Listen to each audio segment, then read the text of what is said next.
एक गांव में बाढ़ आ जाती है। लोग बोलते हैं चलो चलो जल्दी भागो, बाढ़ आ गई है। तब एक आदमी रहता है, वो बोलता है कि नहीं नहीं, मुझे मेरे भगवान पर पूरा भरोसा है, वो मुझे बचाने ज़रूर आएंगे। तभी एक आर्मी का ट्रक आता है और बोलता है कि चलो जल्दी से इस ट्रक में बैठ जाओ, पानी बहुत तेज़ी से बढ़ रहा है, हम आपको बचा के बाहर ले चलेंगे। उन्होंने नहीं नहीं नहीं नहीं, मेरे भगवान मुझे बचाने ज़रूर आएंगे। और वो पहली मंजिल पर चढ़ जाता है, पानी पहली मंजिल तक आता है और नेवी की एक बोट आ जाती है। नेवी की बोट आकर बोलती है कि चलो आप जल्दी से इस बोट में सवार हो जाओ और हम आपको बचा लेते हैं। आदमी बोलता है नहीं नहीं नहीं नहीं, मेरे भगवान मुझे बचाने ज़रूर आएंगे। और वो घर की छत पे चढ़ जाता है, पानी घर की छत तक पहुंच जाता है। तब एक एयरफोर्स का हेलीकॉप्टर आता है, बोलता है कि चलो हम आपको बचाने आए हैं, जल्दी से ये रस्सी पकड़कर ऊपर आ जाओ। वो बोलता है नहीं नहीं, मेरे भगवान मुझे बचाने ज़रूर आएंगे। और थोड़ी देर में पानी उसके सर के ऊपर से निकल जाता है। परलोक में जाकर भगवान से पूछता है आप मुझे बचाने क्यों नहीं आए? तो वो बोलते हैं कि तुझे क्या लगता है एयरफोर्स, नेवी और आर्मी को किसने भेजा था? नमस्ते, मेरा नाम है राजित और आइए बात शुरू करते हैं भाग्य और कर्म की। एक दिन एक राजा के दरबार में एक चित्रकार पहुंचता है। चित्रकार बोलता है कि महाराज, मैं आपको अपनी कला का एक नमूना दिखाना चाहता हूँ और मुझे पूरी आशा है कि जैसे चित्रकारी मैं बनाऊंगा वैसी आपने अपने जीवन में कभी नहीं देखी होगी। राजा बड़े प्रसन्न होते हैं।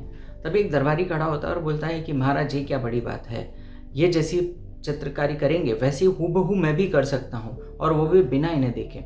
महाराज बड़े प्रसन्न हो जाते हैं, बोले ये तो बहुत खुशी की बात है। तब महाराज ने बोलते हैं कि ठीक है, दोनों को एक एक दीवार दे दी जाए और इन्हें जिस भी चीज़ की आवश्यकता है वो इन्हें प्रोवाइड की जाए, यानी मुहैया कराई जाए।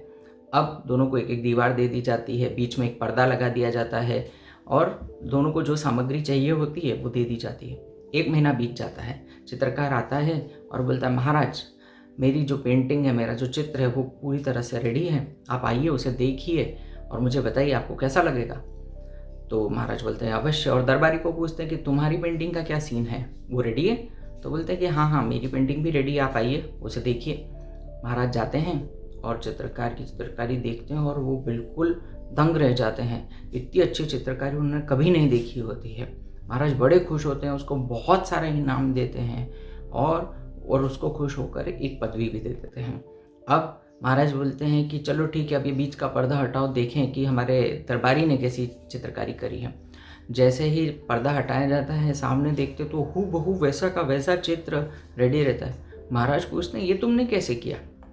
तब वो दरबारी बोलता है कि महाराज, मैंने ये जो पत्थर हैं इन्हें इतना चमकाया कि चित्रकार महोदय की पूरी चित्रकारी का प्रतिबिंब इसमें दिखाई दे रहा है। दोस्तों, भाग्य भी कर्म का प्रतिबिंब है। It is just a reflection of your past karmas. तो हम अगर देखें और सोचें तो हम जो भी आज कर रहे हैं वो कल आने वाले भाग्य का निर्माण करेगा। मैंने अपनी फेसबुक पेज पर वॉल पर एक सवाल भी पूछा था।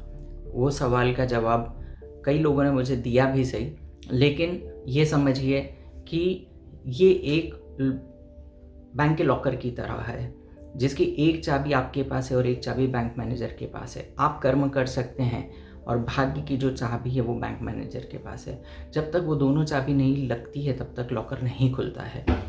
यह काफ़ी सारगर्भित सी बात है, लगती है, पर जब हम कर्म करते हैं तब अक्सर हम इस बात को भूल जाते हैं। हम अक्सर जब अपने कर्मों को भोगते हैं, या ये कहें कि जब हमारा भाग्य प्रारब्ध हमारे सामने आता है, तब हम इस बात को भूल जाते हैं। अब ये काफ़ी अलग तरह की बात है कि किस तरह से कर्म किया जाना चाहिए, उस बारे में हम कभी और बात करेंगे। पर आज जो छोटी सी बात हमने करी है कि हमारा भाग्य और हमारा कर्म कैसा होता है और किस वजह से हमारे भाग्य का निर्माण होता है, मुझे आशा है कि आप इस बात से इत्तेफाक रखते होंगे। बहुत सारे लोग कर्मवादी हो जाते हैं, बहुत सारे लोग भाग्यवादी हो जाते हैं। ऐसे भी लोग होते हैं जो आम के पेड़ के नीचे सोए रहते हैं और आम मुंह में गिरने के बाद भी बोलते हैं नहीं नहीं, ये तो सीधे मुंह में गिरा ही नहीं, साइड में गिर गया, अब इसे उठाकर कौन खाए। तो उस तरह के भी लोग होते हैं। और कुछ लोग ये सोचते हैं कि सिर्फ आज जो कर्म कर रहे हैं उसी से आज का भाग्य बदला जा सकता है। तो शायद ऐसा नहीं हो सकता है। आज का, अभी का, इस क्षण का जो भाग्य है वो तो पहले ही लिखा जा चुका है। हाँ, आने वाले क्षण का भाग्य आप शायद बदल सकते हैं, क्योंकि every action has equal and opposite reaction. तो आप किस तरह से रिएक्ट करते हैं अपने प्रारब्ध के सामने, वो आपके आने वाले भाग्य का निर्माण करेगा। तो आप अपने विचार मेरे कमेंट बॉक्स में ज़रूर रखें। मुझे बताएं कि आप कर्म और भाग्य के बारे में क्या सोचते हैं। अगर आपको ये वीडियो पसंद आता है तो इसे लाइक ज़रूर करें, मेरे पेज को भी लाइक करें और इस वीडियो को जितना हो सके उतना शेयर करें, मेरे चैनल को सब्सक्राइब करें और हाँ, सबसे ज़्यादा ज़रूरी बात, प्लीज़ मास्क पहनें और अपनी सुरक्षा करें। कोविड बहुत तेज़ी से फैल रहा है। आशा है आप अपने घर में सुरक्षित होंगे और मज़े में होंगे। सभी अपनों का भी ध्यान रखें और खुद का भी ख्याल रखें। धन्यवाद।